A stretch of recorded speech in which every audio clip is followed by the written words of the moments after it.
Welcome back to our channel. Before you spend that dime, watch this.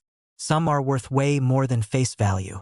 Smash like and subscribe so you never miss a valuable find. The year 2001 seemed ordinary for U.S. coin production, yet within the hum of presses at the Philadelphia and Denver mints, a subtle anomaly was born that would not reveal its true importance for years. Tens of millions of Roosevelt dimes rolled off the dies, their familiar design featuring Franklin D.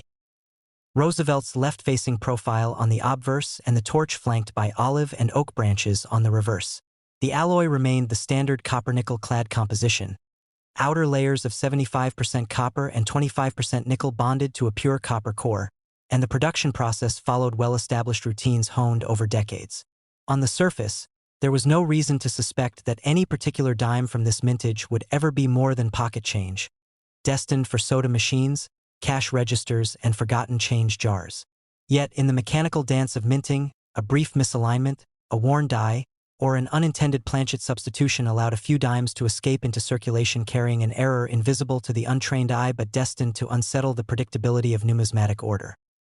The creation of such an error could have been a result of planchets intended for another denomination accidentally fed into the dime presses, or a die strike that shifted just enough to distort fine details without rendering the coin unrecognizable. Perhaps the error was subtle, an off-metal strike or a double rim where only one should be. At the time, mint workers might have dismissed such anomalies as inconsequential. After all, in 2001, the machinery was calibrated to churn out precision at industrial speed, and minor deviations were often lost in the flood of production. Somewhere among the billions of coins minted that year, these flawed dimes quietly entered circulation, indistinguishable from their flawless counterparts to the casual observer years later. In the hands of an experienced collector, one such dime found itself under a magnifying glass. The collector, a meticulous hobbyist named Daniel who had spent decades sifting through rolls of coins, knew the rhythm of normality, how a Roosevelt dime's lettering should align, how the torch's flame should rise with sharp symmetry, how the reeded edge should feel under the thumb. This dime resisted those expectations. Its edge felt slightly thinner than usual, and the faint glint of its surface carried a tone different from standard-clad coinage, almost as if the nickel layer were thinner, allowing the reddish copper core to whisper through in certain lighting. He turned it over again and again, each pass revealing another inconsistency. The Liberty inscription appeared ever so slightly closer to the rim than it should have been, as though the design had shifted in its frame. The date, 2001, looked intact, yet the numbers seemed to lean into each other, crowded by an imperceptible distortion in spacing. Daniel's heart didn't race immediately. Experience had taught him that most oddities proved to be post-mint damage or the tricks of wear and tear. Still, he slipped the coin into a protective flip and set it aside for closer inspection under higher magnification.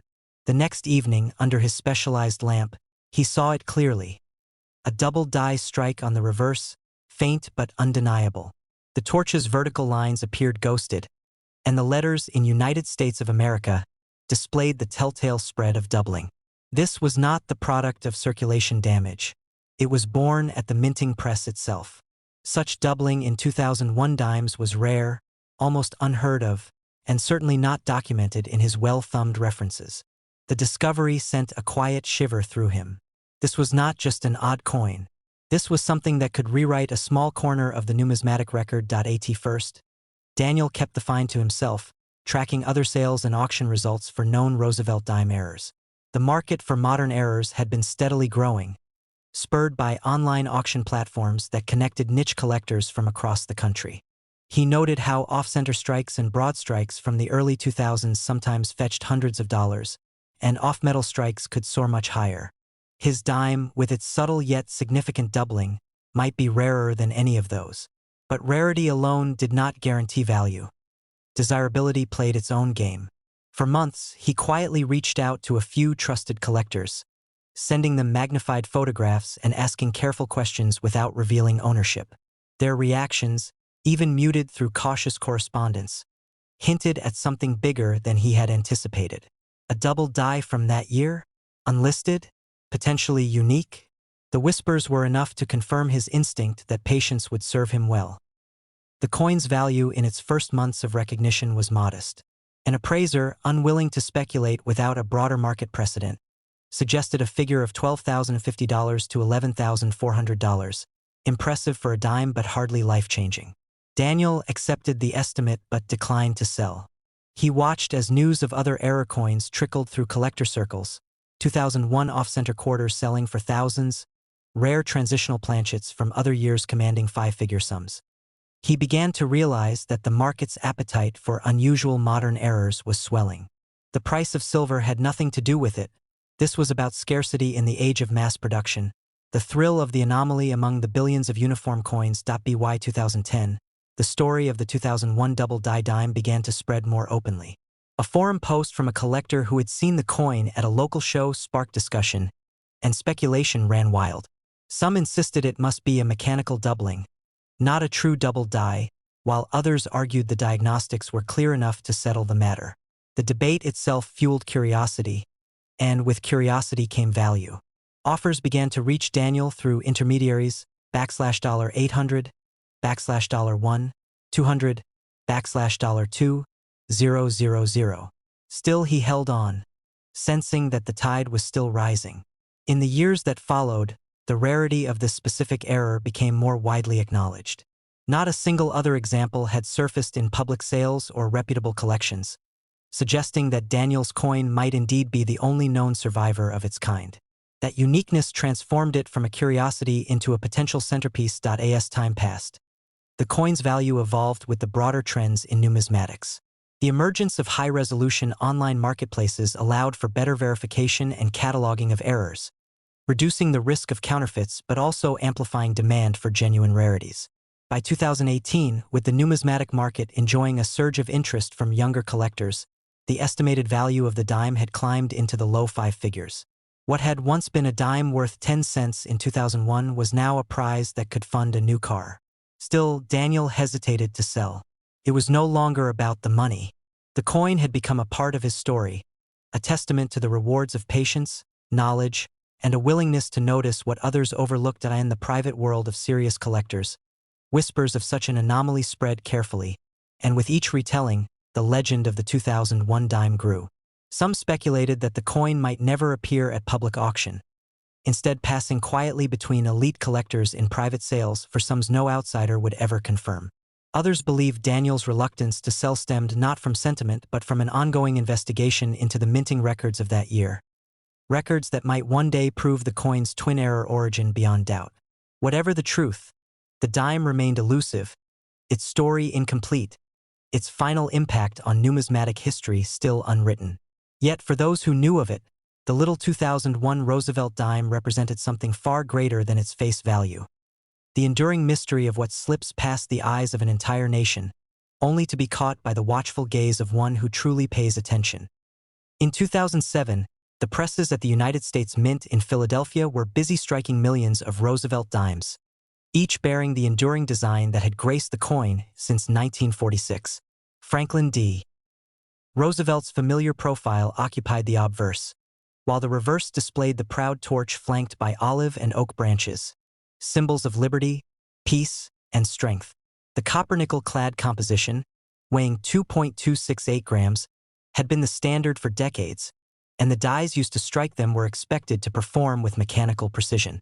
The process was routine, almost monotonous in its perfection, but within that sea of identical dimes, something rare and unforeseen managed to escape detection. A mistake that would not only survive the minting process but also capture the attention of collectors years later. At the time, 2007 was not marked by dramatic changes in coinage design or production methods. The Roosevelt dime was in its quiet, unchanging era, and error coins of the series were relatively scarce compared to other denominations. Yet every year, a handful of oddities found their way into circulation, the result of an overworked die, a slightly misaligned strike, or an unusual planchet flaw. In the Philadelphia Mint, with machines striking hundreds of coins per minute, even the smallest deviation could be born in the blink of an eye. For the 2007 P dime in question, the anomaly would prove to be subtle, almost invisible at first glance, but to a trained collector, it was a fingerprint of rarity, one that would eventually elevate it far above its humble 10-cent value.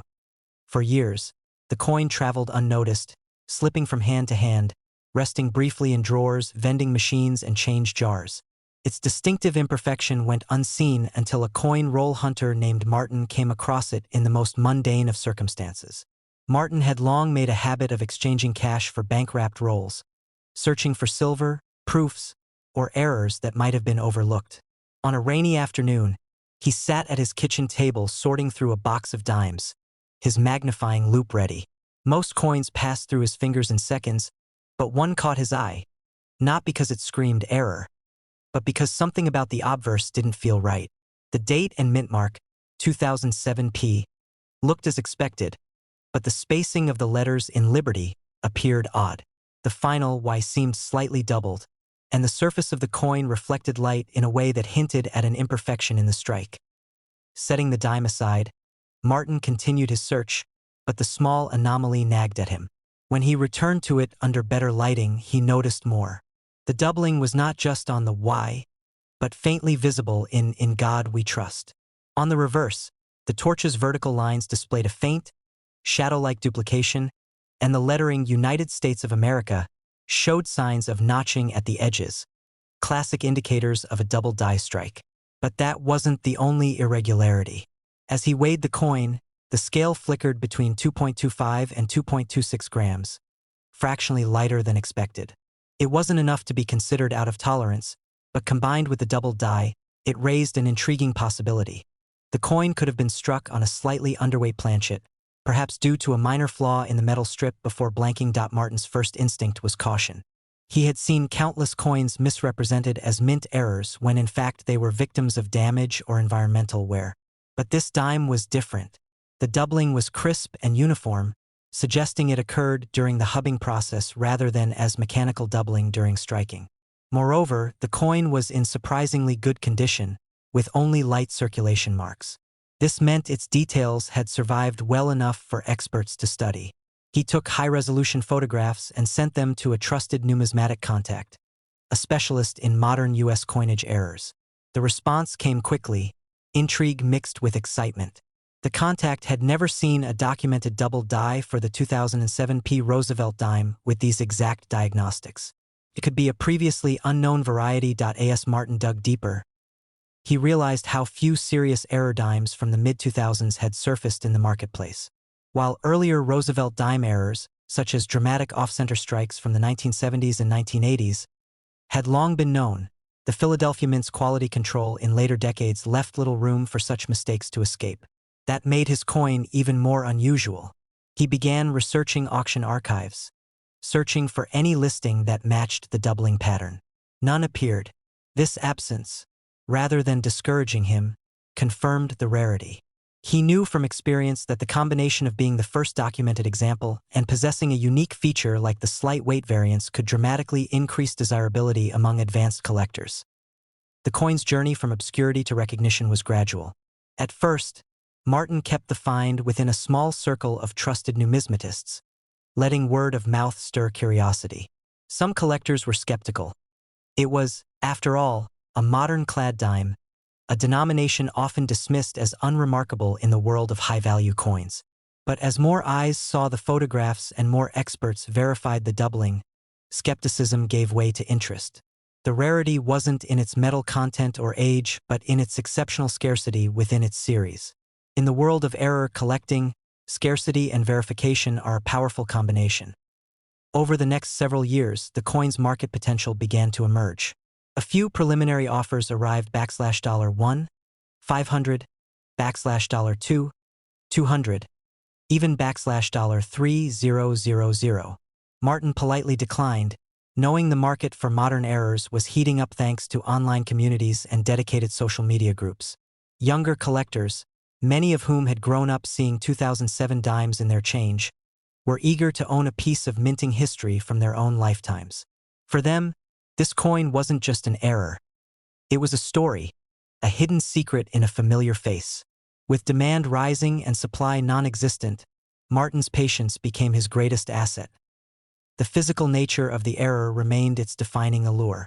Under magnification, the double die details were as clear as the day he first spotted them. The secondary impressions on the torch and lettering gave the coin a ghost-like depth, a visual whisper of the moment. The die itself bore two slightly misaligned impressions from the hub. The weight anomaly, subtle though it was, became part of its mystique. A theory emerged among specialists that the lighter weight might indicate an incomplete bonding of the coin's copper and nickel layers during production. A flaw that, while minor in itself, added another layer of uniqueness to an already rare coin. As news of the dime began to spread beyond Martin's inner circle, speculation grew. Some wondered whether other examples might eventually surface, but years passed without a confirmed match. Each passing year without a twin appearing only increased the coin's aura. Collectors began to speak of it in the same breath as other modern legends, pieces that bridged the gap between everyday pocket change and extraordinary numismatic treasures. For Martin, the decision to hold on became less about money and more about being the steward of a singular artifact, a guardian of a mistake that the mint had never publicly acknowledged. When the time finally came to assess its value for public sale, the estimates reflected just how far the coin's reputation had come. Error specialists and auctioneers, aware of the unique combination of the double die strike and the slight weight deviation, placed its potential worth in a surprisingly wide range, influenced by the rarity, condition, and demand. In today's collector market, this extraordinary 2007 Roosevelt dime has been valued between $35,000 and $110,000, a staggering leap from its humble beginnings as an unnoticed piece of change struck 18 years ago.